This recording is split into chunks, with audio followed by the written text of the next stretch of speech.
Committee on Judiciary come to order. Today is March 25th, 2013. First item on the agenda is House Bill 2019. Mr. Schmidt. Yes, Mr. Chair, members of the committee, House Bill 212019 creates the crime of patronizing a trafficked child where a person offers or agrees to engage in a commercial sex act with a minor or with a law enforcement officer posing as a minor. The prior is punishable as a Class B felony level 9 on crime seriousness. The latter would be a Class C felony level 7 on crime seriousness. Makes prior convictions for prostitution count as half-person crimes when calculating criminal history score. Modifies crime of trafficking in persons by creating different felony classifications for benefiting financially from trafficking and knowing that another person will be subjected to involuntary servitude, Class B felony, and knowing that a person will be coerced into commercial sex acts by force or fraud and disregarding the fact that trafficked person is a minor is a Class A felony.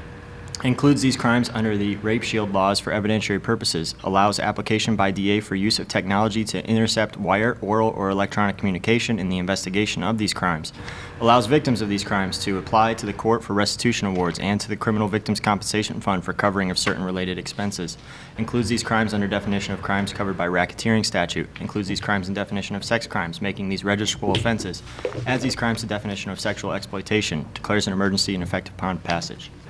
Okay, thank you. First panel, we have Joel Shapiro, Liz Alston, Rebecca Bender, and Brianna and Marie. I'm sorry, Representative Tomei, go ahead. Didn't see it move down. You're not on my list. You're in trouble. Right now I'm in trouble.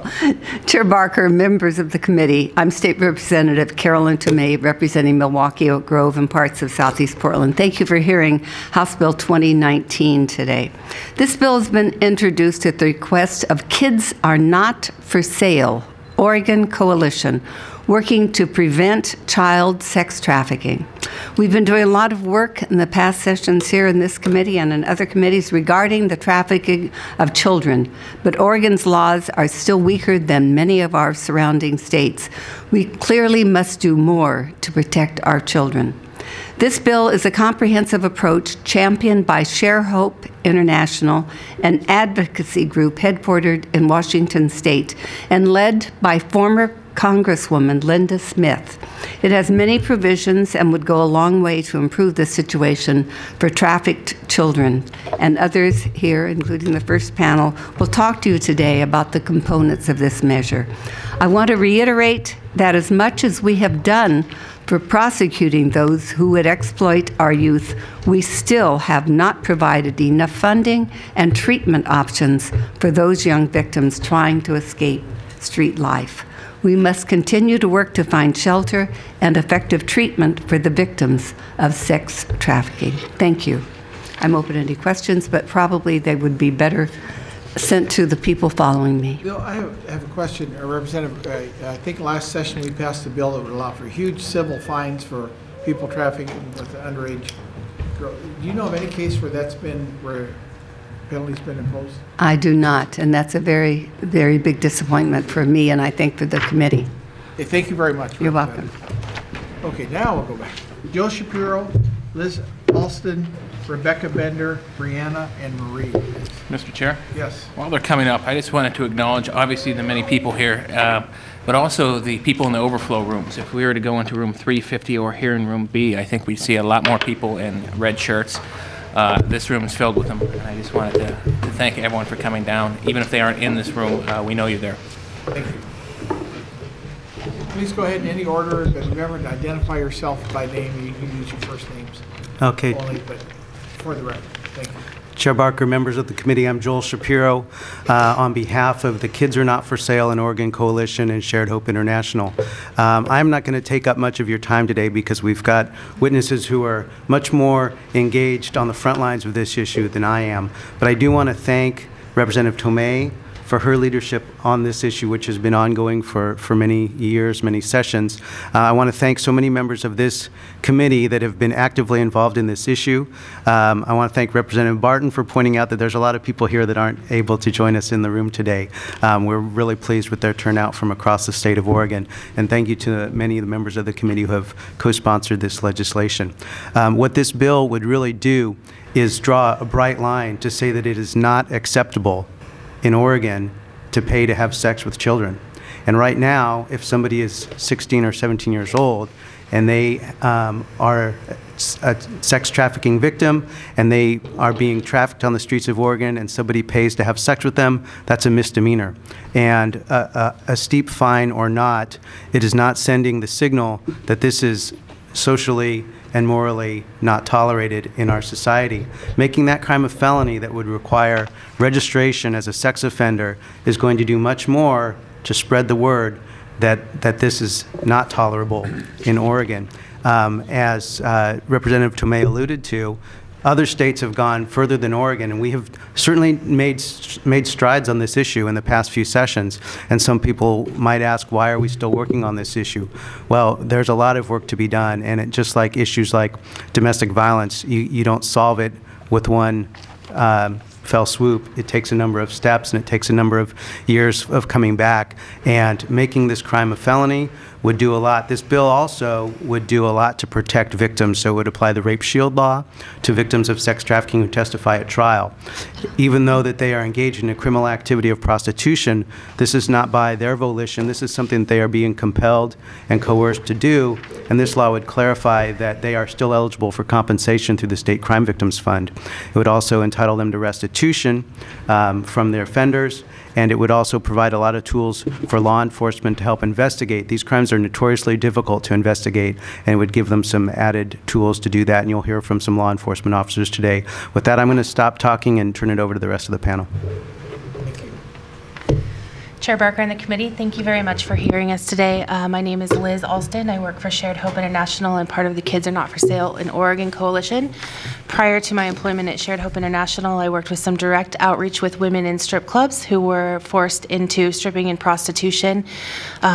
I've spent a lot of time with women hearing their stories in Portland and standing on 82nd Avenue with various women, hearing what they have to say about being forced into this lifestyle at 11, 12, 13, 14, and 15 years old. Most recently, I talked to a young lady who is 39 years old, has 2 children, ages 10 and 11, and she was forced into this lifestyle at age 11 herself. And so this is something that I take very seriously because I've seen it firsthand and I've heard the stories of these women out on the streets in our communities. In junior high, I was raised in the Rogue Valley in southern Oregon, and in Central Point, Oregon, I had a friend who was 13 years old and being forced to work in a strip club. And so I can tell you from personal experience firsthand that this does happen in our state. It happens in our large communities and in our small communities, and it probably affects more young women than we realize. And so this is something that I take very seriously and hope to fight for Oregon's kids. So what I have today is I have a letter from a 15-year-old girl, and we do have a copy from each of you. This letter is from a 15-year-old girl that she wrote to her pimp. This young lady was from a small town on the I-5 corridor, and I'm going to read this letter on her behalf because she's not able to be here today. She says, "So honestly, I don't know where to start. I just have so much hate for you, what you have put me through. You really robbed me of my life. You took advantage of a vulnerable teenager and ruined my life. When we were first talking, I was just looking for love. I didn't understand what was going to happen or what I was getting into. I just wanted love. When I first got to see you, I thought everything was great. Then everything changed. I realized what was going on, but I didn't understand how to stop it. And since I thought it was love, I did what I thought I had to do to make you happy. And look what happened. My life got taken away from me. Well, now you're going to pay for the hell and bullshit you put me through. I'm so glad I can be one of the few girls who can stand up for themselves and put the piece of shit away who took their life. I'm also glad that after today, I can move on with my life and become the strong woman I know I can become. I have been through so much since March. I hate sleeping in the dark because of you. I always look over my shoulder because of you, but not after today. I just don't know if you really understand what you have done to me. I don't get how you can sit there and try and lie about what you did to me and how much you used me to get what you wanted since you couldn't get it yourself. You didn't give a shit about me or what was happening to me. All you wanted was money, and you were going to do anything to get that, even if that meant ruining my life for your own benefit. All you cared about was the money, and lying to me and promising me things was just a way to use a vulnerable 15-year-old little girl. You are sick and you disgust me. I wish I could put all the pieces of shit like you away. I guess I should have known that you never cared when you didn't even show up at the hospital when I was going through shit. Instead, you were with a nasty bitch. I don't think you will ever understand or even know what you have really done to me, but I have to live with it every day for the rest of my life. I wish I knew what you were thinking and why you did to me what you did. I guess that's something I'll never know. I just want to reiterate, this is a 15-year-old young woman from a small town in Oregon. If I named the town, we would all know what it is. And this woman's life was incredibly affected because we don't have stiff enough penalties for buyers. If there were no buyers, there would be no demand. I'd also like to call your attention, please, to this ad. I've got 2 ads here, and you should have a copy of this as well. This is a well-known website, and this ad was pulled from Portland, Oregon on Friday evening. This young lady, if you flip through the ad, I've covered up some of the nudity, but she's listing, anyone can get on this website, she's listing the services that she offers, she's listing her physical characteristics, and she's telling us how much she's charging for each service. You can see from the pictures that she does not look like she's 18 years old. She looks very young. She looks like she could be 15 or 16. We also notice that she isn't taking a lot of the pictures herself with her own cell phone, which implies that she has a pimp or someone that's controlling or coercing her into this.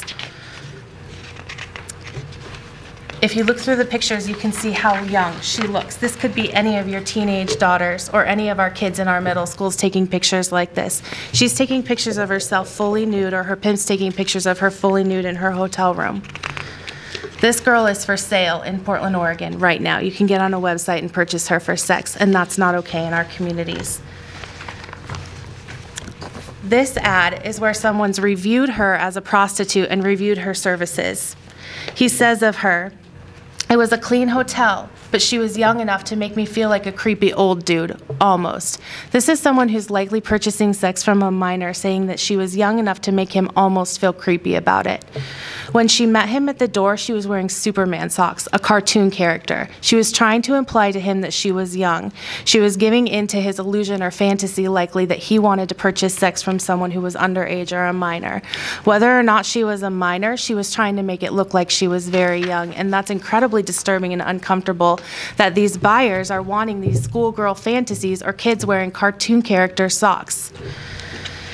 If you continue to look through the ads, you see that this buyer is married and his wife is going through a chemo treatment, and that's why he thinks that it's okay to purchase sex. I think that this is something that we absolutely need to do away with in our communities and in our cities and in the state of Oregon. The last piece that I have for you was found in the hotel room of a pimp when he was busted. He had a 17-year-old girl who went through this ad. The pimping lifestyle is considered the game, and many of these pimps have even written books. You can buy a book on Amazon about how to be a pimp and how to break a girl, which just disgusts me. You can also look up online how to be a pimp and how to break her spirit and how to control her and coerce her. This pimp had this list of rules of the game in his hotel room when he was busted. A 17-year-old girl, one of his victims, went through and circled. You can see where she circled each of the asterisks. Those are characteristics that she attributes to her pimp. These pimps are violent, they are cruel, they withhold food and water from these girls, and they break them down and sell them for sex day in and day out. These girls are raped on average 10 times a night and bring in thousands of dollars for their pimps. And again, if there was nobody buying them, there wouldn't be a need for a supply. And that's what we're here to do today, is we're here to deter the demand for these girls for purchase for sex. Thank you very much for your time. Thank you. Hi, Representative Barker and committee. I appreciate you guys for letting us come in today. My name is Rebecca Bender, and I'm a survivor of sex trafficking. I'm an Oregon resident.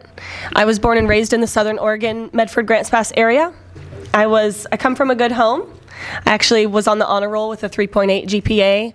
I played varsity sports for my local Grants Pass High School, and I was accepted into Oregon State University into the architecture program. In 1999, I moved to Eugene, Oregon, into a townhouse with a couple girlfriends that were going to the university, and it was there near the campus, a party near campus, that I met my trafficker. Trafficking isn't what we assume it looks like in a third world country. It looks very different in America. We're a developed, civilized country, and I think it's really important that as our traffickers are becoming developed and the demand is becoming more developed, our laws also need to become more developed and aware of what it looks like in our communities. At that university campus party, my trafficker pretended to be my boyfriend. He took me out on dates, took me to dinner, took me to vacations. It was about 6 months that we dated, and as a young, vulnerable 18-year-old girl, I thought this 26-year-old man thought I was beautiful and smart and wanted to be my boyfriend. When he invited me to move in with him, I was flattered. But as soon as he secluded me away from my family and friends, the abuse began immediately. He began beating me and taking me to escort services. Told me that I'd have to sign up. I'd been beaten until I'd been unrecognizable. I'd been hospitalized for dehydration and exhaustion. Been arrested for prostitution on over 7 accounts. When the FBI finally raided our home after nearly 6 years of being trafficked against my will, I had rifles put at my head by the SWAT team. I was put on the floor, handcuffed. I was told that I was a criminal, treated like the criminal that prostitutes tend to be treated as. Really, that if there was a little bit more laws in place, I wonder what would have happened if an advocate or law enforcement training would have been required. Would they have came in with a woman rape crisis victim and say, hey, I know this isn't your fault. I know that up to 90% of prostitutes have traffickers. That the cultural norm is to hire a prostitute for your bachelor party in America, but that 9 out of 10 girls don't want to be there. That a smile slapped on their face and they're begging you to give them some money out of fear because their traffickers waiting out in the parking garage. That's scary, and it's frightening to know that that's what human trafficking looks like in America. That's not what it looks like in LA and not in New York City. It looks like that right here in Oregon, right here in Eugene, in Portland, on 82nd Street, and in my hometown of Medford. So I encourage you to please vote to pass this bill. It's going to help so many young women from hopefully falling prey to the predators that are out there today.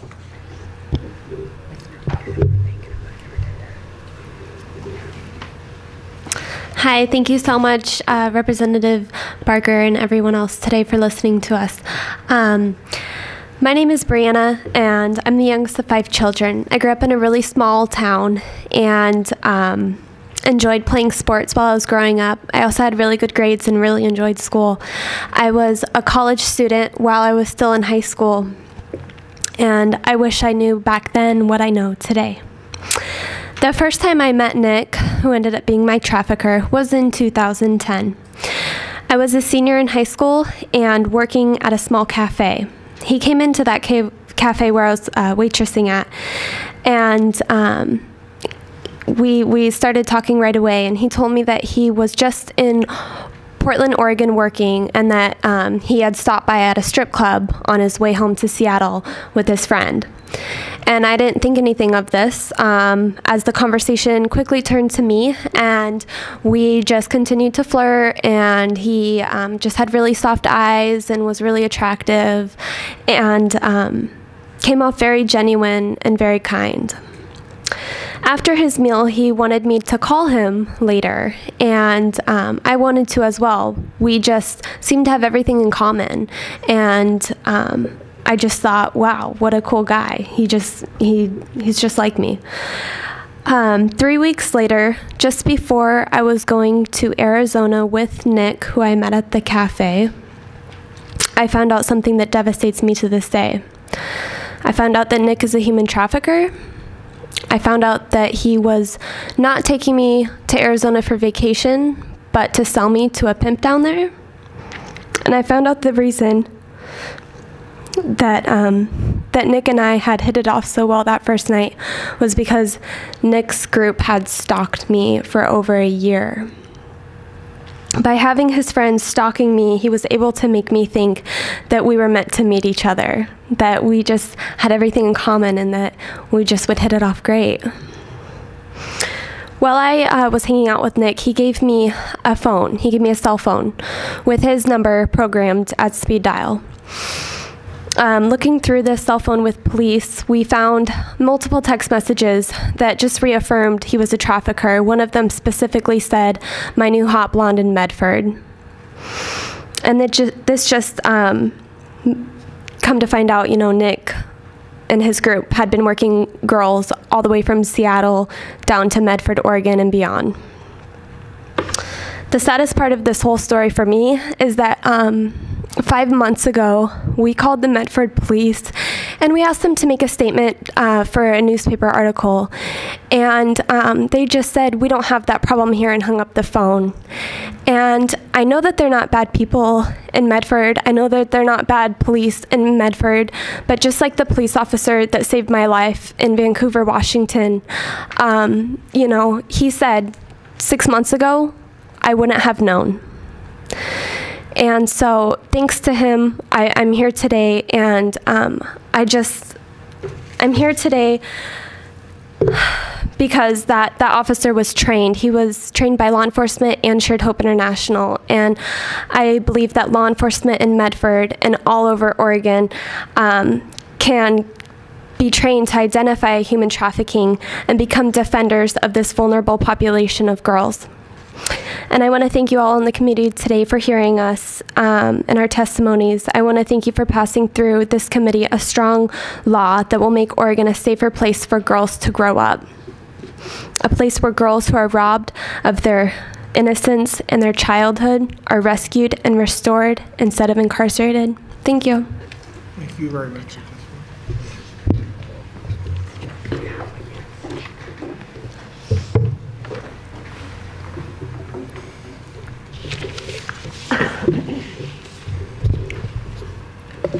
Hi, my name is Marie. I was about 5 years old when I was first involved with child pornography. The main question that I've gotten is, how could this happen and your mom not intervene? The answer is my stepdad would tell my mom that we were going to McDonald's when really we were going to someone's house. At age 9, my stepdad took my virginity and he started selling me to guys that he called friends. I was 11 when I was first introduced to IV drugs.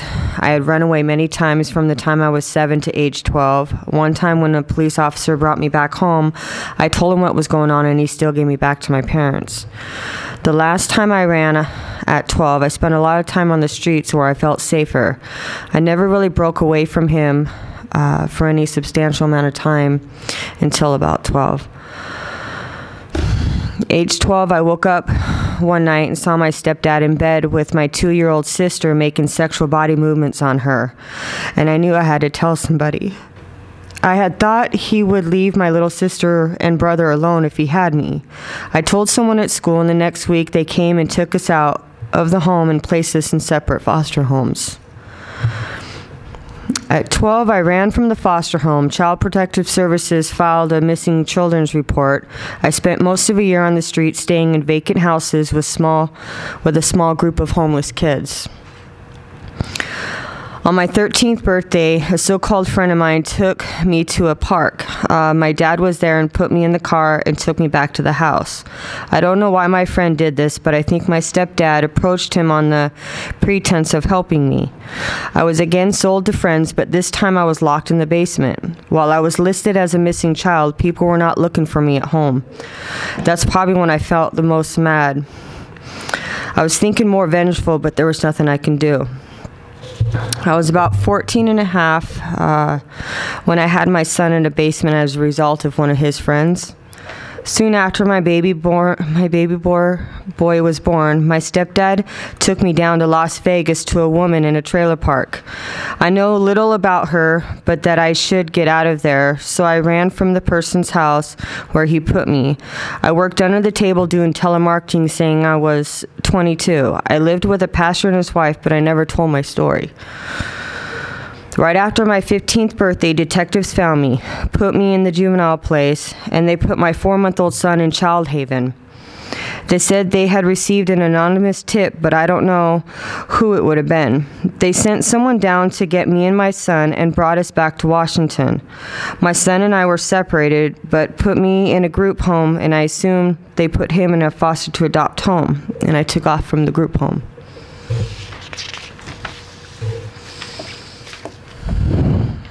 One night at a drug party, I met a man in his 30s. He was very nice to me, and I stayed with him until I was about 16. I would learn later that he is what is called a finesse pimp. He gave me nice clothes, good food, a nice home, and drugs. He always said he just wanted to make me happy. He never beat me or hurt me personally.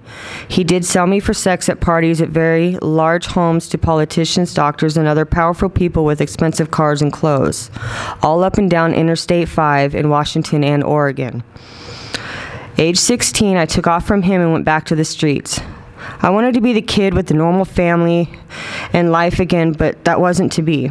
I went back to the abandoned homes and doing drugs, selling drugs, and just being mad at the world. I wasn't prostituting. I never prostituted myself when I lived on the streets. I was just walking to the mall one day in the rain when a car pulled up and offered me a ride. Instead of proceeding to the mall, he took me home and locked the garage. I went to the house where the doors locked from the inside. He took the stance of a boxer and came at me, and he busted my lip. I ran to the garage and got into the unlocked car. He got in and said that he would take me back to the mall, but instead drove under a bridge overpass where he told me that I wasn't getting out. He had the doors locked somehow from the inside, and I couldn't get out. He started hitting me, and I stabbed him with a little knife that I always carried for protection. He got out of the car bleeding, and I was able to get out of the car then also. He had somehow unlocked my side as well. I stood watching him, and the people slowly gathered around us for quite a while. I think I might have been in shock. A woman screamed at me, and I left. The police came a few weeks later and arrested me in a low-income housing development. The lawyer representing me said that 5 or 6 women I never met came forward from the community to support me. They were interviewed by the lawyers and gave testimony that the man had beaten them up also. He was their regular John. While this should have supported my defense, it could have also affirmed me as a prostitute unworthy of a defense penalty somehow. My attorney felt that because of who I was, I should take the deal.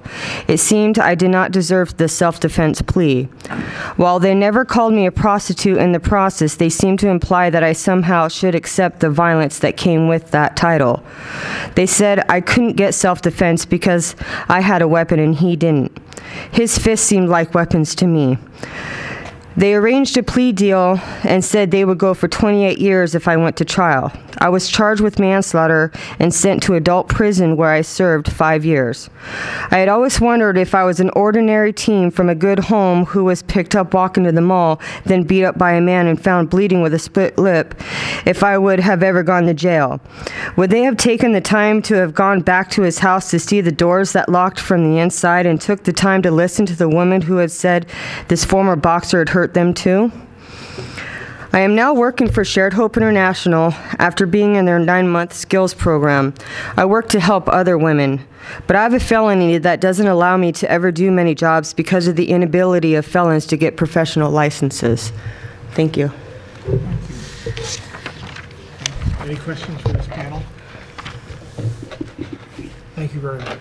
Thank you. Representative Young, would you like to testify? Thank you. Later. Okay, thank you.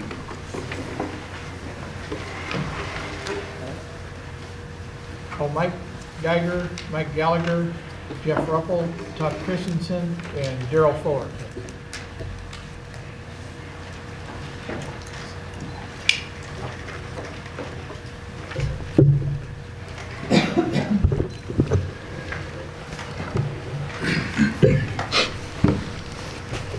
Just state your name for the record when you start and going in the order. Okay. Go ahead. I think one at a time, sir, or all? Okay, I'm Michael Geiger. I'm a sergeant with the Portland Police, and I supervise our human trafficking unit. I'm Jeff Ruppel. I'm a police officer, Portland Police. Mike Gallagher, police officer, Portland Police Bureau. And Todd Christensen, Portland Police Bureau. And sir, if I could just point out a couple of more people. Detective Vince Cooey and Detective Carter Bernard are detectives who work in our human trafficking unit, the Portland Police Detective Division. So I was sitting back there listening to the previous panel, and as it turned out, it's essentially caused me to change what I was going to say. And it has to do with hearing what happened to them and then understanding kind of my own professional development and some things that have happened even within the Portland Police. I know, as Representative Barker can recall, for many, many years there was this institutional organization within the Portland Police called the Drugs and Vice Division. Well, a short handful of years ago, that unit was disbanded, it was split up, and the vice/trafficking portion was shifted from the drug unit down to the Detective Division Sex Crimes Unit. And I believe that that corresponds with essentially what this bill is trying to put forward. As I was reviewing this bill and trying to think about how it related to what we're doing and how it would potentially impact this particular crime category, there were two things that really stood out in my mind. One of those is the acknowledgement about the issue of the buyers and the demand side of the equation, And how do we deal with that in an appropriate fashion? And I think the very end of it that talks about the various victims' rights that are available, as I'm sure you're aware, what this is describing are the existing systems that are in place for sexual assault victims. Now, when we think about this crime category, and it really came home with this previous panel that was just up here, I think a lot of this has to do with how we frame the conversation and how we think about this particular crime category and the emphasis that we place on the victims of these kinds of crimes. Sometimes it's the language that we use, whether we call it prostitution, it used to be called a vice. I would like to suggest that we reframe the whole conversation and consider thinking about it in terms of a sexual assault, thinking about it in terms of child sexual abuse, rape, and sodomy, and all of the other provisions that currently exist under Oregon law that bring substantial penalties, including ballot measure 11 offenses. And when we think about it in those terms, then it doesn't seem such a large leap to move it into the realm of a felony crime with much more significant penalties that go along hand in hand with increased financial penalties, but also classifying it as a felony as opposed to a misdemeanor. And the last part is all the protections that are designed to build in to support the victims. And what I would also like to say is this is the type of crime where in most circumstances our victims do not recognize the extent of their own victimization. They don't report like standard crime victims do. They're not calling 911. They're not calling the police non-emergency number wanting to make a police report. As a matter of fact, in most circumstances, they don't even self-identify as a crime victim in the way that we would understand it. So building in these kinds of protections is an open acknowledgement that we support their status as victim, and we are going to build in protective mechanisms that will ensure their support in our systems by protecting them from sexual abuse and applying the same privileges that apply to other sexual assault victims. Now, currently, one of the things that we've done, and that's why I'm so grateful for the people that are here with me. Seated with me here at the table are members of our East Precinct Prostitution Coordination Team. These are our field team.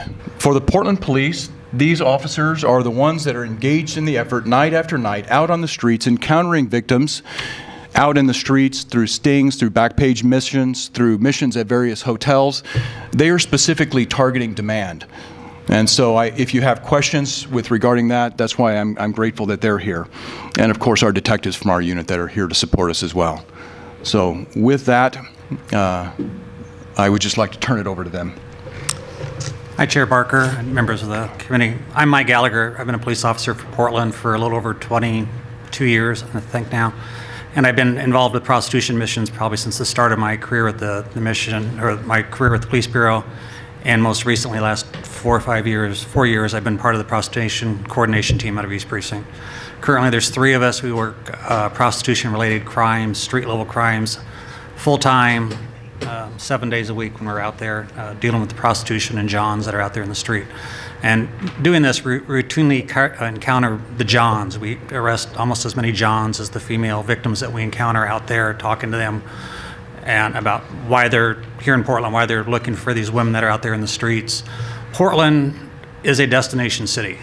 It's like Atlanta. It's one of those cities that these Johns tell us they know they can come here and find prostitution. And it's not just Portland. It's the state. I went online Friday night when I was working and typed in Salem for escorts. Back page ads for Salem. There's this many. If you want a girl in Salem, you can dial one of these numbers. Friday night, I also typed in the word young for escorts. Again, the same thing. Pages, you can basically pick, like car shopping, you can pick a person off the internet that you want that is young looking or has young terminology in her ads, advertising her services for men to buy it. Portland, on the same thing, that night for Portland, stand up and do this. This was Portland's ad in 23 and a half hours. This is one day, one website out there. You can pick pretty much anybody you want. And many of these women on these sites are young, underage, 14, 15, 16 years old, and we do all we can to try to deal with that problem as we can. But again, this bill deals with the buyers, and that's who we deal with out on the street. And these guys tell us that Portland, it's easy to find these women, and the penalties. They don't ask us about the dollar amount, what their fine's going to be when we arrest them. I don't think I've ever been asked what their fine is going to be or what it's going to cost them monetarily. They're worried about being arrested and that stigma of having a conviction on their record. And I think myself, from my experience, that this would be a deterrent to them, more so than a monetary fine. The people we are arresting, we've arrested lawyers, we've arrested doctors, city employees, CEOs of businesses, everything that you can possibly imagine. And a lot of it is not a monetary issue. If they got money to go out and buy these women, they got money to pay a fine. It's the other part of this piece of this puzzle that's going to affect them. Anybody else have anything to say? Jeff? Question? Do you mind if I ask a question? No, please. I was curious, the girls who you encounter in the 14, 15, 16 age group, how many of them have been brought to Portland from somewhere else, and how many of them are from there? It's both. It's a lot. I mean, I don't have an exact number, but we routinely seen women that are brought to Portland from Washington. We've had women brought there from Hawaii. There's a circuit, a West Coast circuit, these women travel on. We routinely talk to women who are recruited out of Portland and maybe move to Seattle, then they're back to Portland or down to Phoenix or up to, let's say, Alaska, moved over to the North Dakota, South Dakota, because there's a lot of money over there in the oil fields, stuff like that. They don't routinely stay in one city, per se, but they'll travel around. But we get a lot of women recruited out of these small cities where they meet them off the internet, the social Facebooks, the other type of websites out there where they sort of post their emotions, and these Johns prey on that. They just look at these websites to find these women and to end up hooking up with them for this sole purpose. Excuse me, perhaps I could add one little piece to that. When we're talking about juveniles, there are a couple of reasons why the criminal model is built the way it is. One of the primary things is the trafficker or the pimp is engaged in an effort to control this young person. And control comes about by moving them from place to place in order to avoid any sense of familiarity that the child may have, and take them to a strange place allows the pimp to exert greater control over their lives. The other reality is they do that to avoid detection by law enforcement. By moving them from place to place makes it much harder for us to detect them. Because they're not reporting as a crime victim, oftentimes by the time we've identified them, they're already being sold all over the state. And what we work to do when we've identified a victim, we traffic and chronicle their history. We look at all of the places that they've been, and it is astonishing how much they move around. So what we'll do is we may encounter a child here in Portland, but then the deeper we delve into their background, what we see is that Portland is simply one of many cities that they've been. They move every few days, in effect. Whoever else wants to go ahead. I would just add to that, as far as moving around, it's not just a Portland issue. We regularly get calls. And can you state your name for the record? Yeah, sorry. Officer Jeff Ruppel, Portland Police. We get calls from all over the Northwest, really, asking us how we form our missions, how we do things, because there's these other cities, and these cities are Deschutes County, Bend Police, Redmond Police. I think Salem has called us, Washington County's called us, all trying to figure out how we do things, because they're starting to see these issues pop up. With the development of how we do our law enforcement in Portland, on 82nd Avenue, for instance, the track in Portland, it's starting to move online. And as it moves a lot more online, it moves into other cities and they can traffic. So it's happening over the entire state.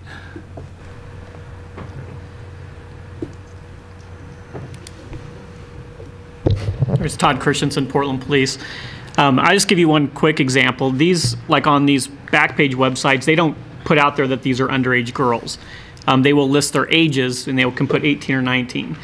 For example, we do these motel missions, and we order girls to come to us, and we deal with them. Well, one girl, she put on there that she was 19 years old. When she showed up, it turned out she was 16. These men maybe aren't saying they're specifically looking for underage girls, but they're looking for as young as they can, and if they happen to show up and they're underage, they either don't know or they don't care. And then that young lady in particular didn't want to tell me that night because she was denying everything. But she called me the next day and wanted to tell me what was going on.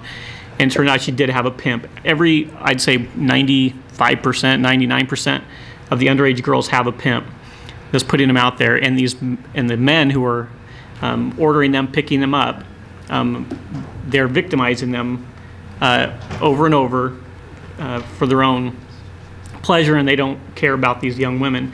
And it breaks my heart to hear what these women said about how they were possibly treated by the police. When they were talked to, because we have spent time trying to train other officers in the same to treat them differently, and to understand that they are victims in this, and we will take the extra time to try and get to know them and what brought them out there. But we take that time. These Johns don't, and they don't care. They're only worried about what they have to lose, what their job, if their spouse is going to find out. Most of them are married, and they want to be in secret. And any enhancement in the punishment, and then once the word gets out, we already know pimps specifically in Multnomah County, they're seeing the news media about how much time pimps are getting for the trafficking. Well, that's getting out there. Once this starts getting out there, we hope that will also help to curb the demand, because like they said, if we can lower the demand, then there's not going to have to be as much supply, and these girls won't be targeted as much. Representative Tomei. Thank you, Mr. Chair. So you heard the chair ask the question about what happens to the pimps. Are they getting these big fines? Can you tell us, in your experience, what is happening when you pick up the Johns? What happens to them?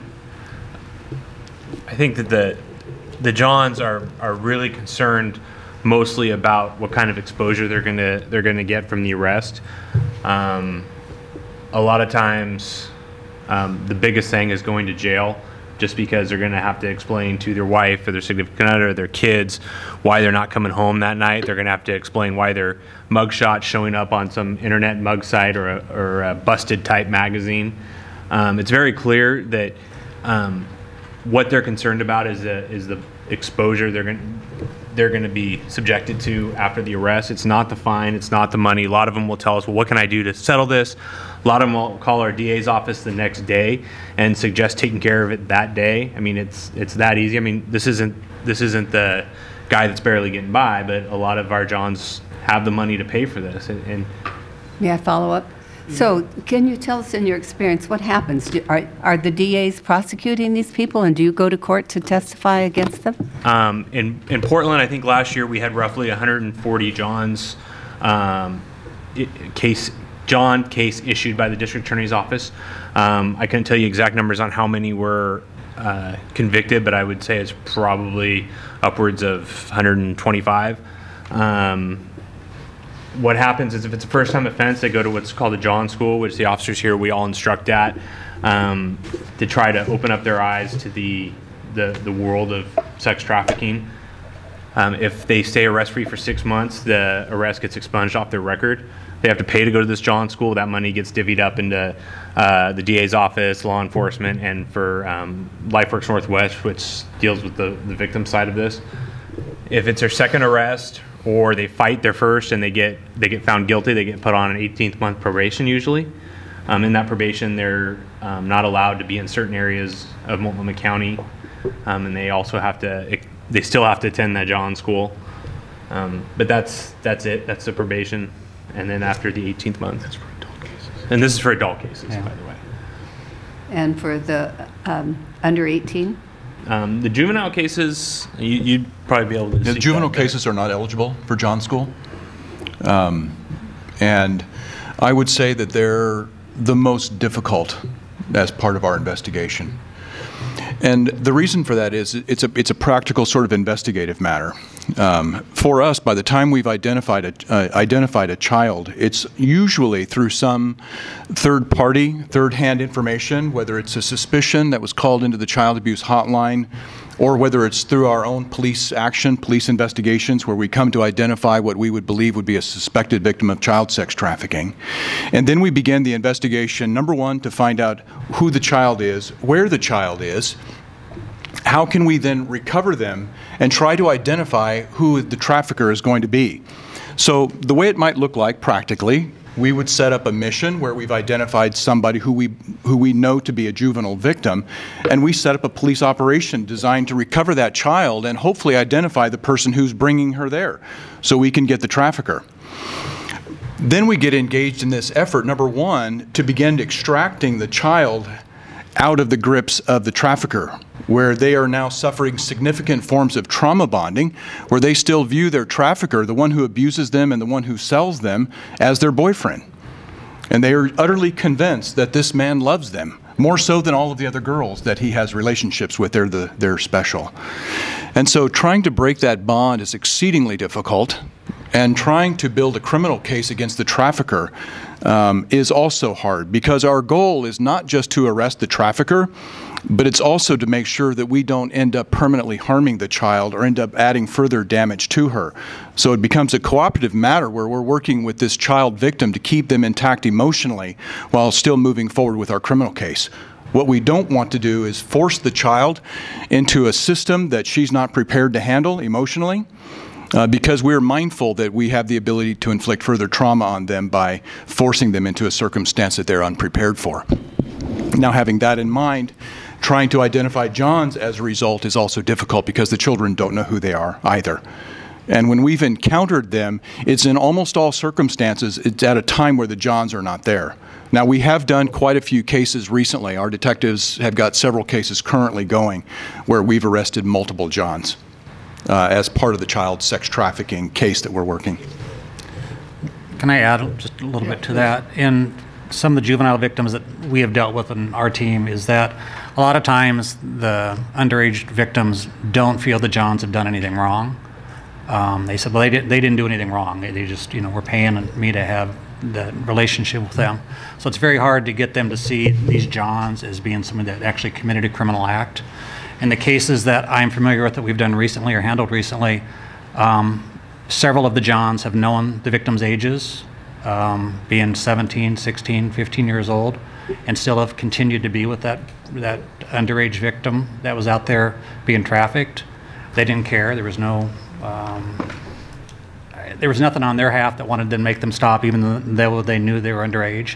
And again, I think that's where this bill will add some teeth to us dealing with these people. If they know that they're getting have some serious charges brought against them, I think that would stop in these cases that I'm familiar with.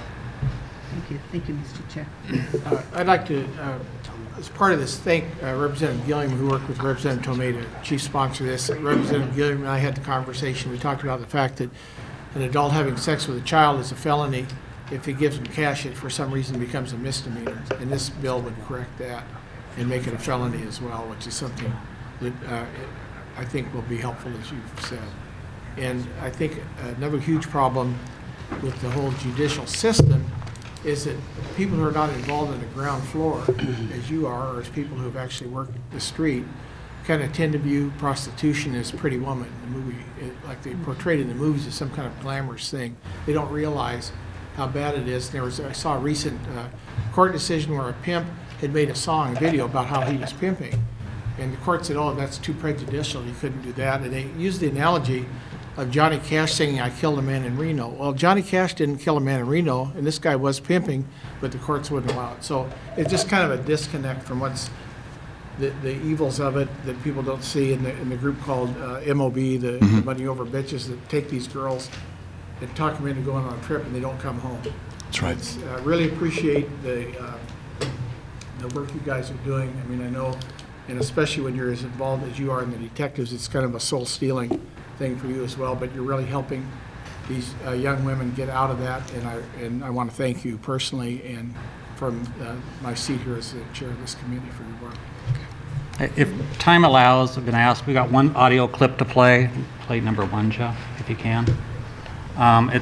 This is a person we encountered on the street that agreed to come in and talk to us about her being in the lifestyle as a prostitute and being with pimps and stuff like that. And I think the clip we're going to play, is it just the first one? Number 1, yeah, the first one, I think, talks about her in a little city down south and how she got involved in this. It's very similar stories to what you previously heard, and it's stories that we hear on a weekly basis from these victims out there, just sort of to reiterate how serious this is.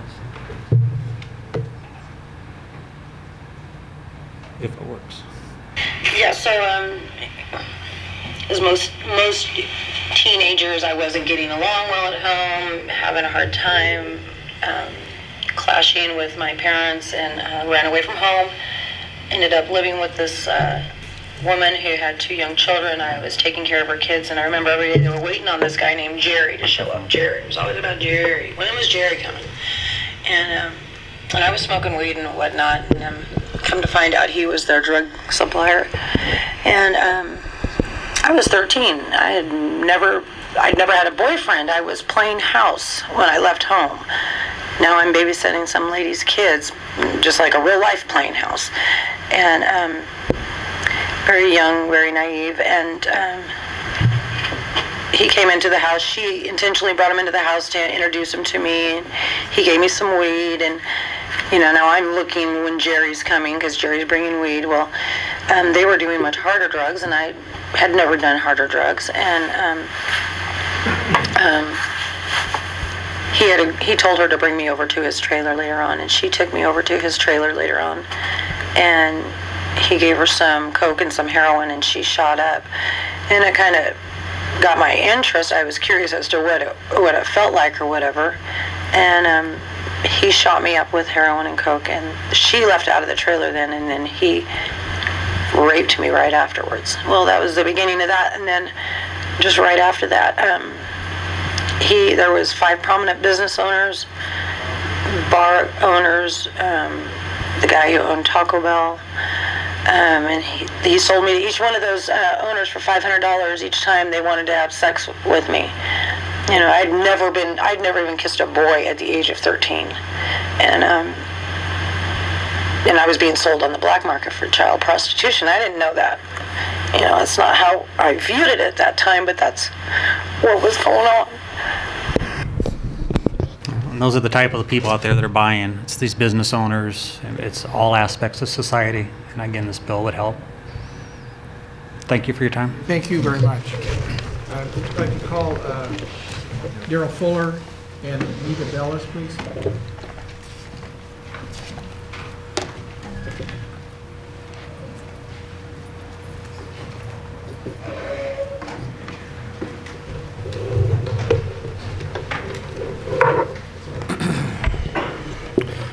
Chair, members of the committee, Daryl Fuller on behalf of the Oregon State Sheriff's Association.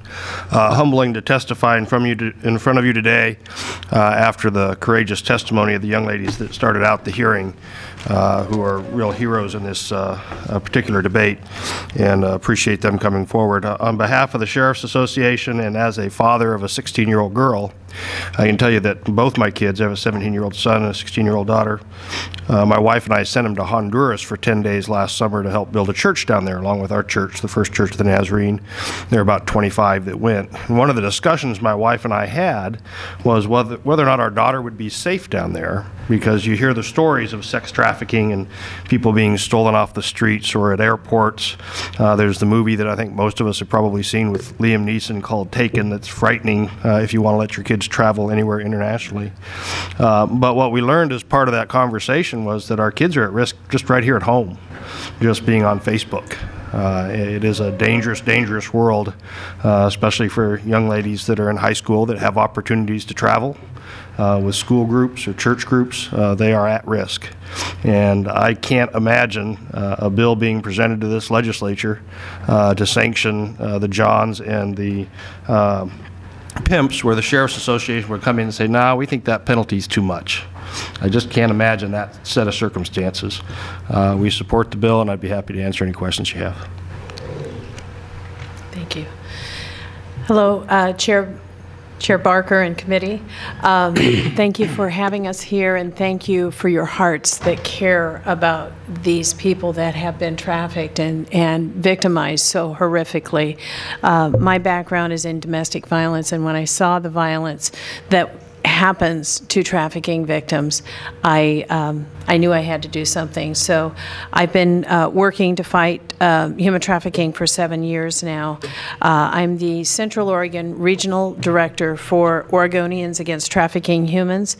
That's an extension of the Oregon Human Trafficking Task Force. Excuse me, could you say your name for the record, please? Oh, I'm sorry. Nita Bells. Thank you. Yes. It's under Keith Bickford, who's the U.S. Marshal over Human Trafficking for the state of Oregon. I agree and applaud what has already been said, the courage that it takes for these survivors to get up here and testify about what has happened is demonstrative of the fact that we need to do something. That's hard for them, and I applaud them for their courage, and we do need to do something. I'm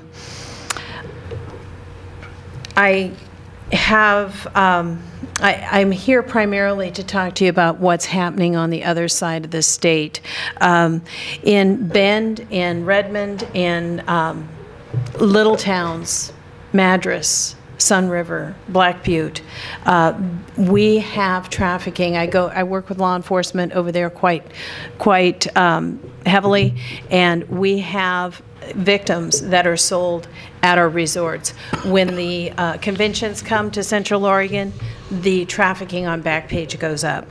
The monetary cost for a trafficking victim has been documented to be far greater than the cost of prosecuting and incarceration of a trafficker. In fact, in calculating, one must consider that traffickers almost 100% of the time traffic multiple victims, and those victims come and go. I had one ex-pimp tell me that over the course of his criminal career, he had trafficked hundreds of girls. And the financial impact of providing necessary services to these victims has a far greater impact to our state's budget than putting that one pimp away in prison. Additionally, we, in our society, fortunately, have trained young girls to believe they can be whatever they want to be. When a child is trafficked at the age of 12, 14, 15, when they get to an age where they say, I want to move up in the world, they have no place to go because they have no skills. Many times they have no education. And what they know is to move up in the world of trafficking. They become pimps. So we not only have to look out for the expenses that are incurring as a result of the victims, but look out for those victims that they could become criminals themselves. And so I would also like to propose that a work group be put together, because this bill and also Senate Bill 673 and Senate Bill 786 have similar similarities, and I would like to suggest that we put a work group together to be able to bring out the best in each of those bills and maybe combine them as one. And then I would just like to conclude that I maintain strong convictions that in Oregon we must strengthen our laws to protect our children and to protect adults that have been trafficked, empower our law enforcement with the laws they need to enforce against this crime, and make Oregon a safer place to live. Thank you. Thank you. And I would, Mr. Shapiro, I'm sure would be willing to work to get that, to coordinate the people. Right, we've talked about it, yeah. Thank you very much. Thank you. Any questions from the panel? Thank you, panel. Gail Meyer.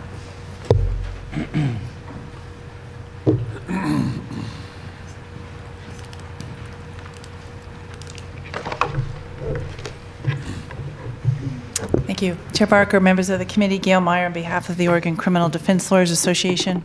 I also would like to briefly pause enough to give my applause and congratulations to the young women who testified at the very beginning. Their courage and their poise was very notable, and we're all well served when people come forward and share their experiences in the way that they did.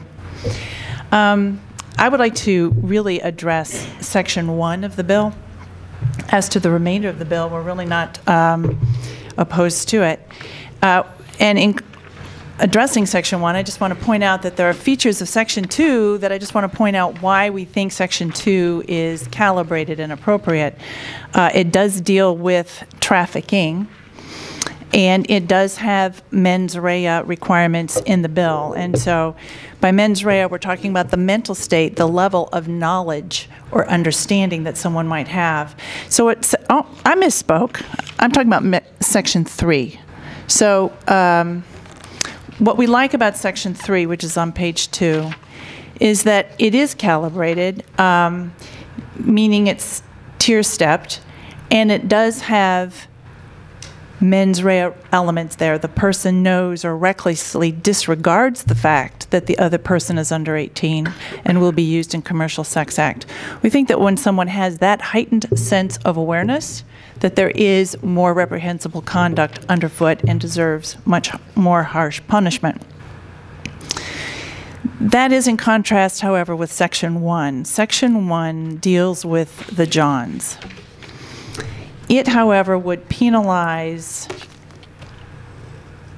engaging in sex with a minor as a Class B felony in the same level as it would trafficking a person.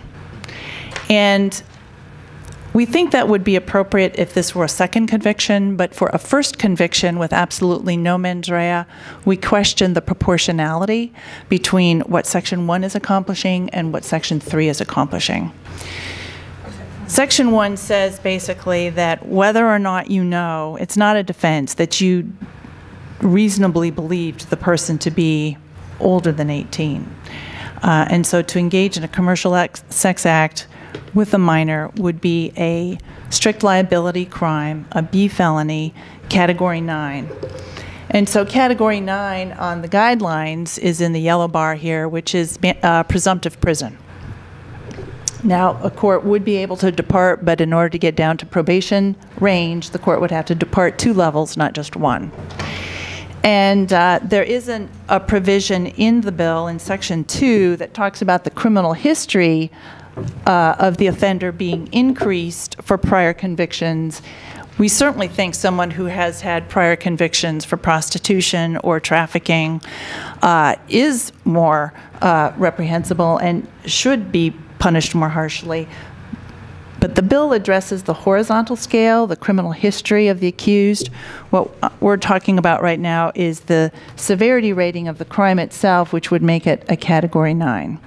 So I would love a work group. We think Section 1 would be a really wonderful topic to put into the task force bill. We really like the task force bill. And the task force bill was House Bill 2395. This committee voted it out. It's going down to Ways and Means.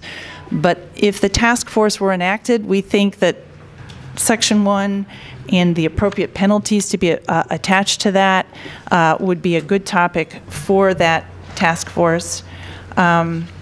It was just 2 years ago that we addressed the issue with mandatory fines, as the chair knows. This is a big policy leap. From that, we would like to have a more comprehensive conversation before it goes that way. Thank you, Mr. Chair. Let me second at least one thing Ms. Myers highlighted. But first, let me say I'm signing on to the bill. I've sponsored a number of these bills before, and I really appreciate the testimony. And so I say this really not so much from a perspective of criticizing the bill, but trying to be constructive and making something that's actually going to work and that will withstand legal challenge. I think having a first offense strict liability crime that is a Class B felony is fairly extraordinary action by the legislature. And I candidly don't know the underlying jurisprudence, but I don't assume that that is constitutional. That's a pretty harsh action for a first. Anyway, I think that in the appropriate work session, that's something that can be looked into, and again, it's only part of the bill, and that's something we can work around. But again, I'm signing on to the bill. Gail, I think everybody in this room would find it just as offensive with an 18 or 19-year-old girl that went into this type of activity prior to the time that she was 18. What would we do with situations like that? Should they be held more accountable than people that are pimping those girls that have been in they took them at 16, 17 and have used them? Chair Barker, Vice Chair Krieger, if I understand, you're talking now again against the traffickers, Section 3. And if I understand your question, your point is that if the law doesn't catch up with that person until the victim is now over the age of 18, but isn't it more reprehensible if the trafficker knew that or started to traffic them when they were minor? Yes, I do. Let me say that a court would always have the ability to aggravate a sentence because of that factor, and I would expect that a court would do that.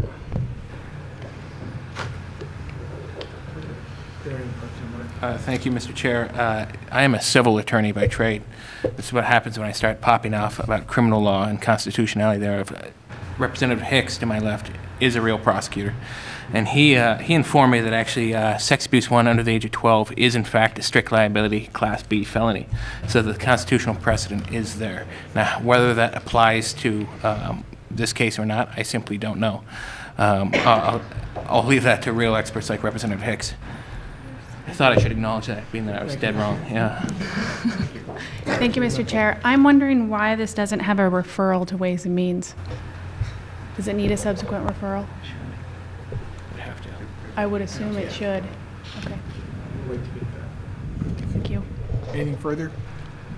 Thank you.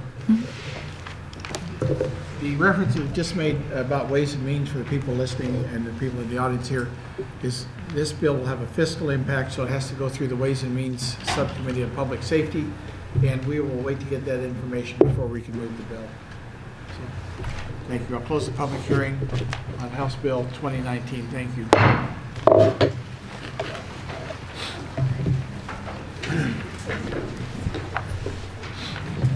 Open a work session on House Bill 2115. I don't know. We'll just go with this thing. We're not moving forward.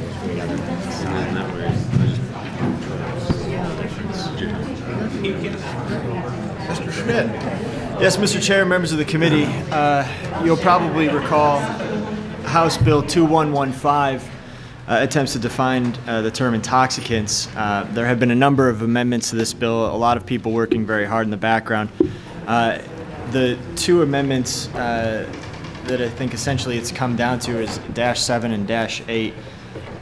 Both amendments would define or would add to the definition of intoxicants 5 defined drugs that are specified by name. But there is a difference between the -7 and -8, and there are several people here today that can speak to the difference between those.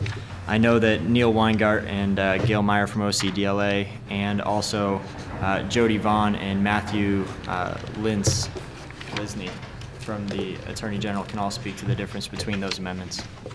Okay. Representative Olson, did you, which one of those was your amendment? The -7? Sevens, yes. Do you want to explain those? Well, essentially what we did with the Sevens committee is if you look at page 1 of the -7s, and the -8s has similar language. The only thing is that there's a portion a little later on. I'll kind of explain what the difference is. It identifies 5 prescriptive drugs that are on line 9 of page 1. And at that, it's those 5 right there. The conversation I had, and there was a number of us that were involved in this, talking with the State Police Crime Lab, and I had conversation 3 different times with them. These happen to be the top, or I mean 5 of the top 10 that they've experienced and seen during the year of 2012 that they were in a position of analyzing from the crime lab. And as we walked through determining what they were, these seem to be really the 5 of what one of the members from the crime lab felt were the more prevalent ones.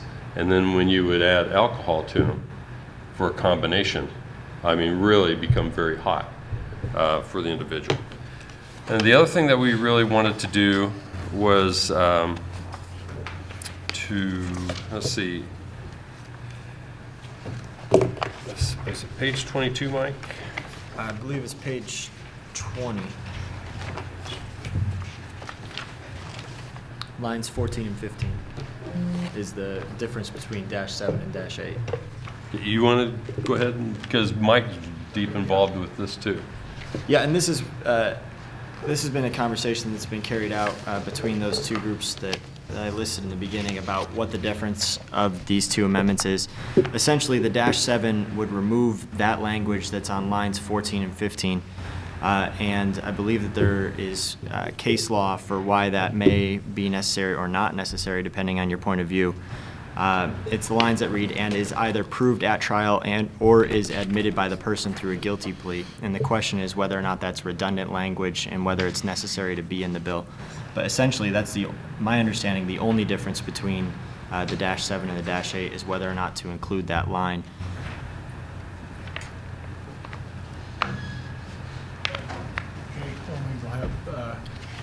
You want to have Neil Weingart? Yeah, Neil, if you want to, please.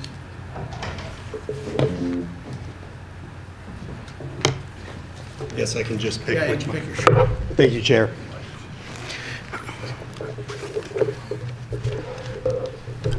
Should I just begin? Yes, please. Chair Barker, members of the committee, I appreciate you letting me talk about this here today. We really are just talking about, for the record, I'm Neil Weingart, OCDLA. I'm a criminal defense practitioner. Thank you. We really are just talking about the difference in one line between -7 and -8, and that is on section 25. The -8 would say that a person may not be convicted of driving while under the influence of intoxicants on the basis of being under the influence of a controlled substance or an inhalant. And my understanding is that the addition, the -7 and -8, we're going to require that Section 2 be added to that. So a controlled substance, an inhalant, or one of the drugs listed in Section 2. We keep talking about that, and I keep hearing the DOJ agree to that language, but I'm not seeing it here. And unfortunately, I think it's missing from both the -7 and the -8, but I'm going to continue because that's not even the line that's in contention. Both sides have agreed on that. What is in contention? Excuse me just a second. Thank you. Before we get to contentious stuff, please. So just to focus on that for one moment longer. I mean, it seems quite clear. I get it seems redundant on the one hand, but I mean, I read that as it's currently written without the living to being stricken, and I know that you have to prove not only intoxication and that it was an intoxicant, but that the intoxicant was in fact an inhalant or a controlled substance. So, I mean, I think that's quite clear, whereas if you strike it out, and I mean... Representative Hicks, yeah. I think the issue here with what you're talking about is the drugs that have been added in Section 2 are not controlled substances. So they would be specifically excluded from this language here.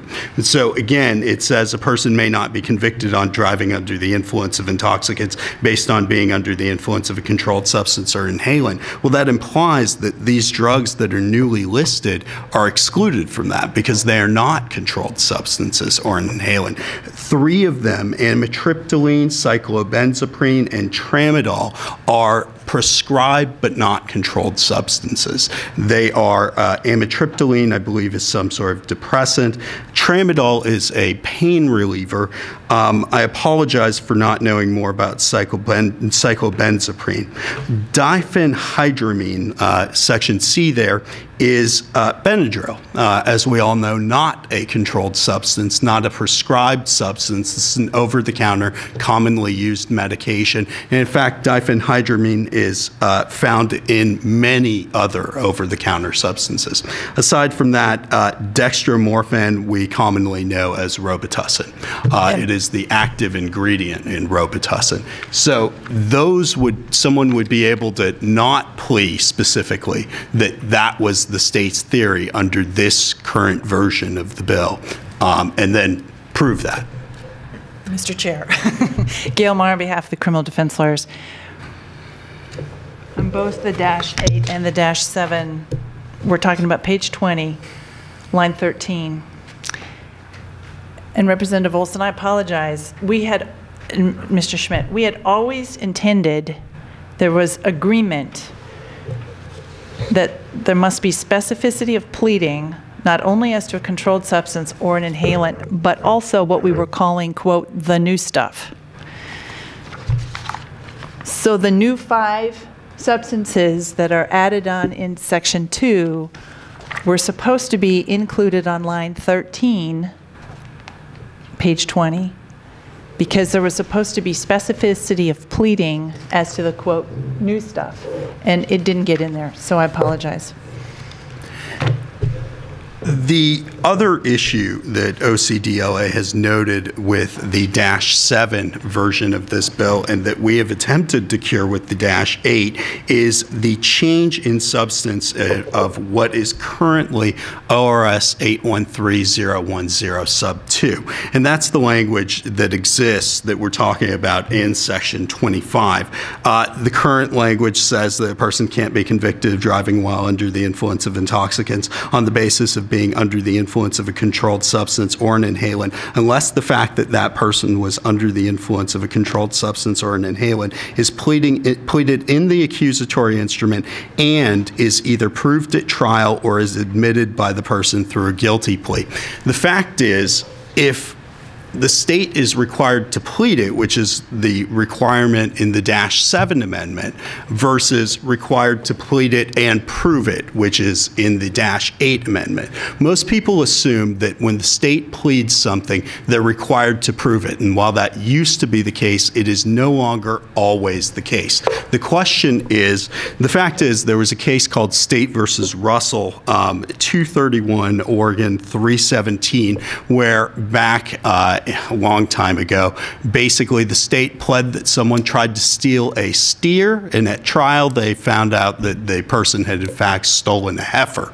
And the Supreme Court there said, well, you pled one thing, you've got to prove it, and you didn't prove it. That has been overruled by a case called State versus Packmeyer. Packmeyer is 344 Oregon 482. And Packmeyer specifically said that basically, if something is a, let me specifically quote from Packmeyer. They state, although the principle stated in Russell that a defendant cannot be tried for one crime and convicted of another is certainly correct, it is also true that when an indictment alleges facts that are unnecessary surplusage, those facts are not essential to the crime and do not define it. The result in Russell is inconsistent with the latter principle, and we overrule it. So the status of the law right now is that if something is surplusage in information or an indictment, the state can strike it or change it as they did in Packmeyer. In Packmeyer, the state had pled that the person tried to commit assault with a deadly weapon, and in fact it was an automobile. They changed it in the middle of trial to a dangerous weapon, and the Supreme Court said that was okay and overruled State versus Russell. What the -7, the -8 of House Bill 2115 do is they define driving under the influence of intoxicants, where basically that crime has all the same elements as it currently does.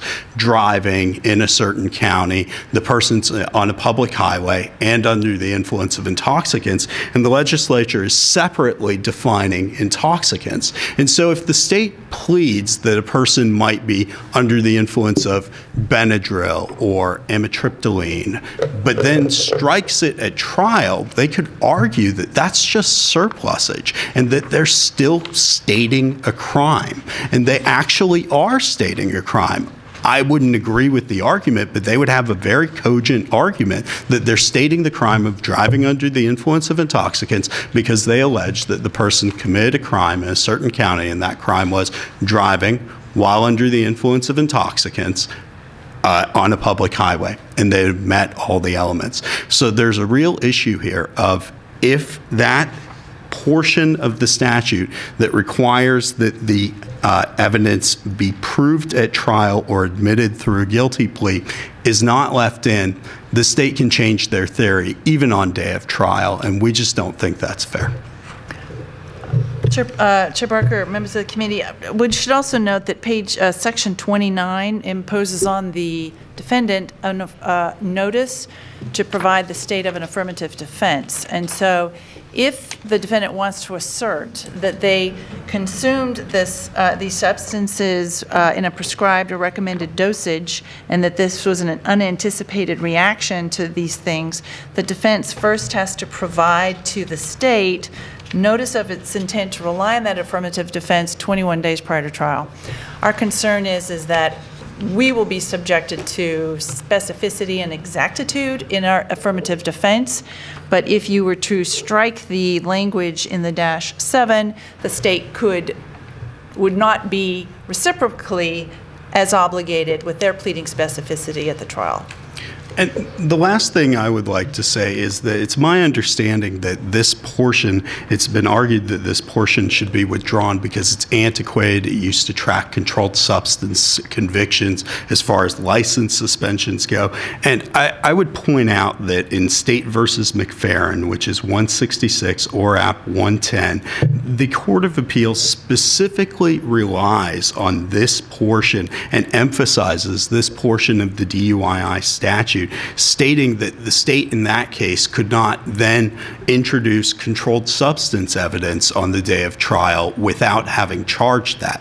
The fact is, if the state were to plead controlled substances or the new listed drugs or a combination DUI, they have the ability to just go ahead and prove that at trial, and everyone knows what's coming. But if you remove this portion of the statute, there's a possibility that someone will argue that they don't have to, and then we're going to be dealing with that on day of trial.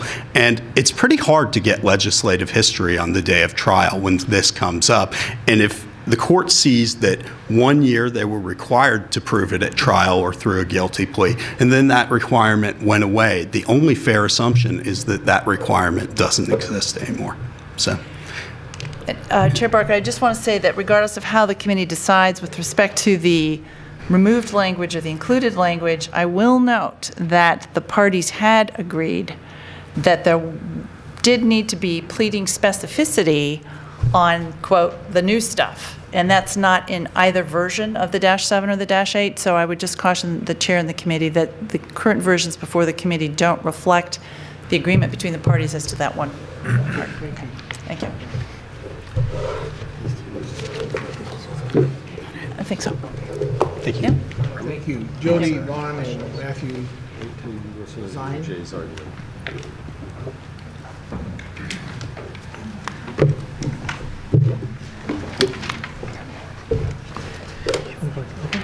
I'll go first. My name is Jody Vaughn. I'm a member of the Governor's Advisory Committee on DUII. I'm a prosecutor from Klamath County, and I've been prosecuting DUII since 1987. First off, I wanted to address the issue that was brought up by Ms. Myers regarding the pleading issue. Under the statute, we have to plead a controlled substance, but we don't have to plead specifically which one. If the 5 substances that are not controlled, if we wanted to go on one of those theories, we would have to plead that. We would know that controlled substance was what we were pleading because we would have a crime lab report that would tell us that that is the drug that has caused the impairment. So we would not be at trial saying that we have a different drug. We just found out about this yesterday. The crime lab gets all that work done well in advance of trial so that counsel can file a 21-day affirmative defense if they would like to do that on those 5 drugs.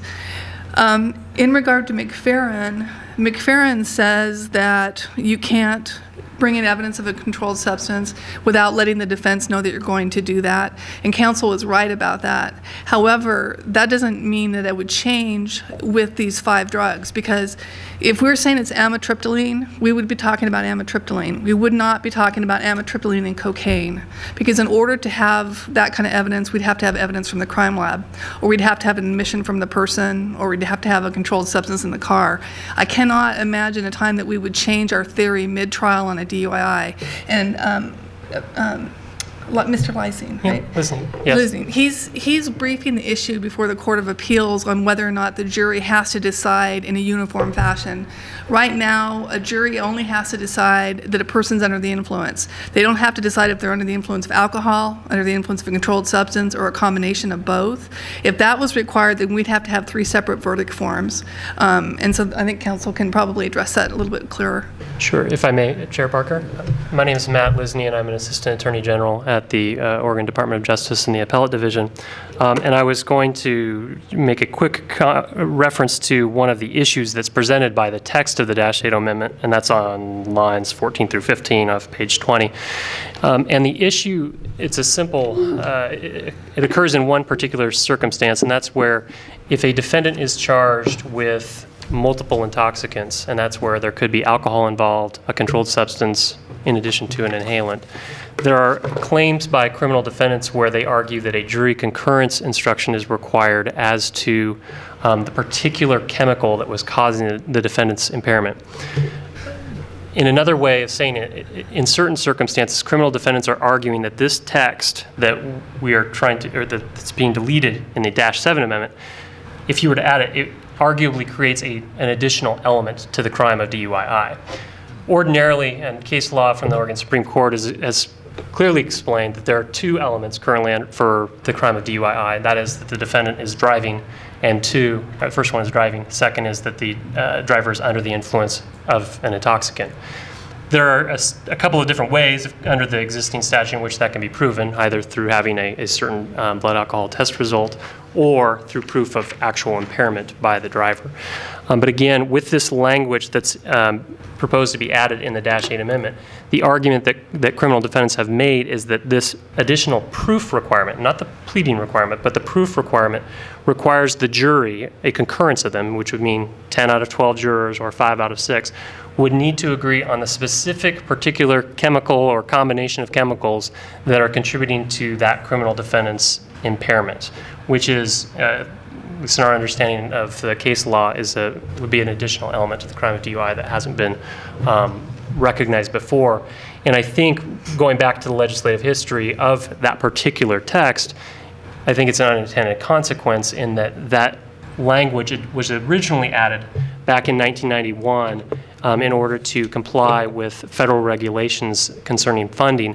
It was basically a tracking mechanism to ensure that people that were being convicted of drug offenses were being accurately counted for purposes of federal highway funding.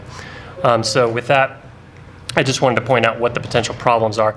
I did want to clarify, too, as far as the state of law. Currently, there's not a case from the Oregon Supreme Court or the Court of Appeals that has held that this proposed text in the -8 amendments, which is actually in the current version of ORS 813.010 sub 2, they have not specifically held that adds a third element that must be concurred on by jurors.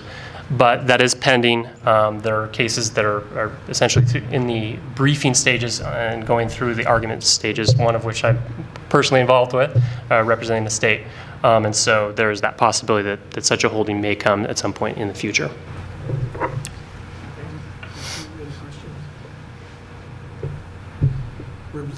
Yeah, thank you, Mr. Chair. And I just wondered, is there anybody going to be here from the crime lab? Yes. Okay. Are they going to be testifying or Sure just could, here for questions? Do you have a question? I have a few questions. Okay.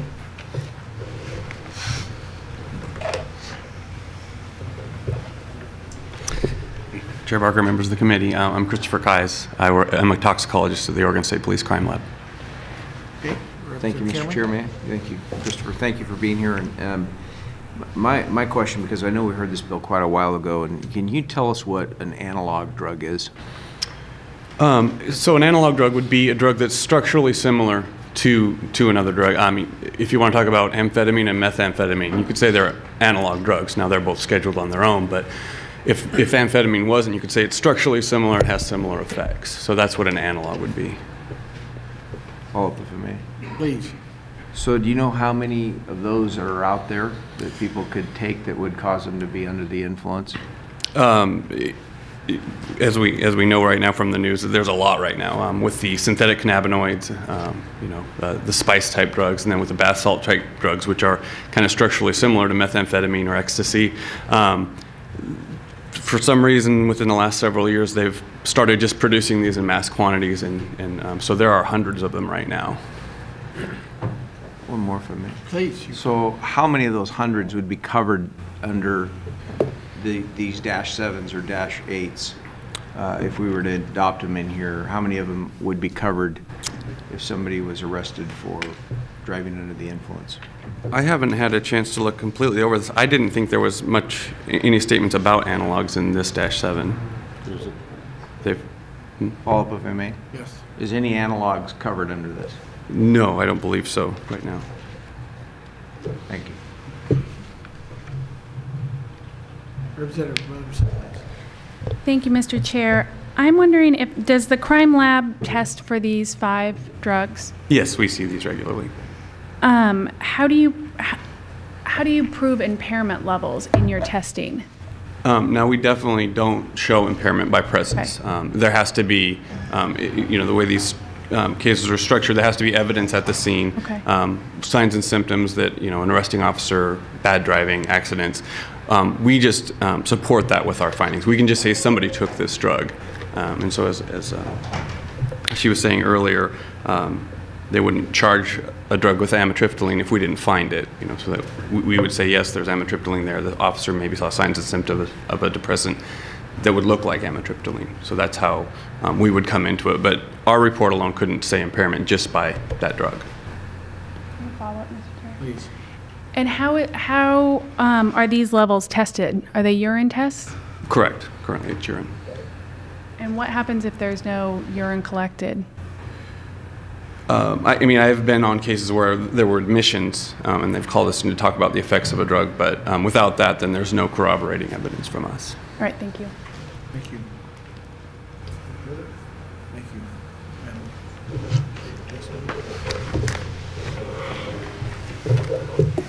you. So, Mr. Chair, the fiscal has not been prepared on the -7 or the -8 at this time. There are other dash amendments that have been drafted for this, but that's where we are right now. It would, if it's possible, it would be probably helpful to know which dash would be moving so that fiscal and revenue could report on that. And what about Ms. Meyer's contention on the one place where we're supposed to have the name of things, and is that, do we need to get that back in there? Yeah, another amendment could be drafted to make it clear that pleading with specificity in regards to the 5 added substances was a part of it. Please. So what's your pleasure on 7 or 8 on the dashes? Are you asking me, Mr. Chair? Yeah. I'm happy to. This is not my bill. I just want to be clear. I was agreeing with you that I thought we were going to get a -9 because apparently the agreement was not accurately recorded in the -8. That's what I thought was. Okay, we need to figure out. We will have to have a -9, but which one of the 7 or 8 so we can start getting fiscal. Give us a. Well, Mr. Chair, I'd like to move forward with the -7s, that concept, but we did have that conversation initially with the special portion of it for pleading. So, okay. Then what I would direct you to, Mr. Schmidt, is get us a -9 that changes that, and it will be based on the -7. Is there any objection to that? I want to get this thing out of here. Okay, that's what we'll do. Sure. Yes. Are there other amendments out there that we haven't seen? They're not in Orlis. We're up to -7s and 8s. We've gone through a number of iterations on it because of how broad a spectrum of drugs to be listed, and after a lot of work, Representative Olson is helped by coming up with a specific number of 5, the top 5, and we plan to have a sunset in 2 years so we can try to run this out and see what's going on. Some version of this bill's been around for quite a while, quite a few sessions now, and so I want to get one moved. We couldn't move as far as some of the advocates wanted. I don't think this time, so I want to move the one that Representative Wilson's worked on. Does that make sense? Yeah, we're just going to be one of 4 states left that can't take care of this problem. Yeah. Well, we'll get started. Okay, thank you. We'll close the public hearing on House Bill 2115. Work session. Open a work session on House Bill 2627. Mr. Chair, members of the committee, House Bill 2627. This is coming back for work session. Previously, this committee had voted the -2s into the bill. We now have both the fiscal and revenue impact back on this. The There is a minimal expenditure impact, and there's a revenue impact as well, and everyone should have that in front of them.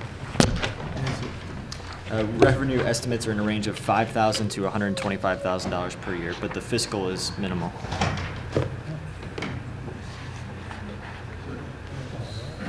So we have it with the -2s, right? Yep, the -2s have already been moved into the bill. Is there any discussion about this? Anybody? -2s, yeah, 20, so the -2s are in. Yeah. As amended. Okay, Mr. Chair, I'd like to move House Bill 2627 as amended to the floor if the due pass. Representative Krieger moves House Bill 2627 to the floor if the due pass.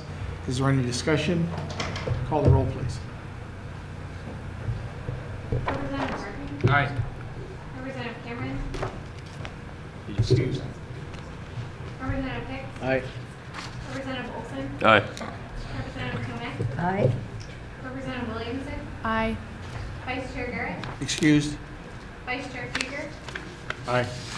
Chair Barker? Aye. Motion carries. Kevin's right here. Okay, just a second.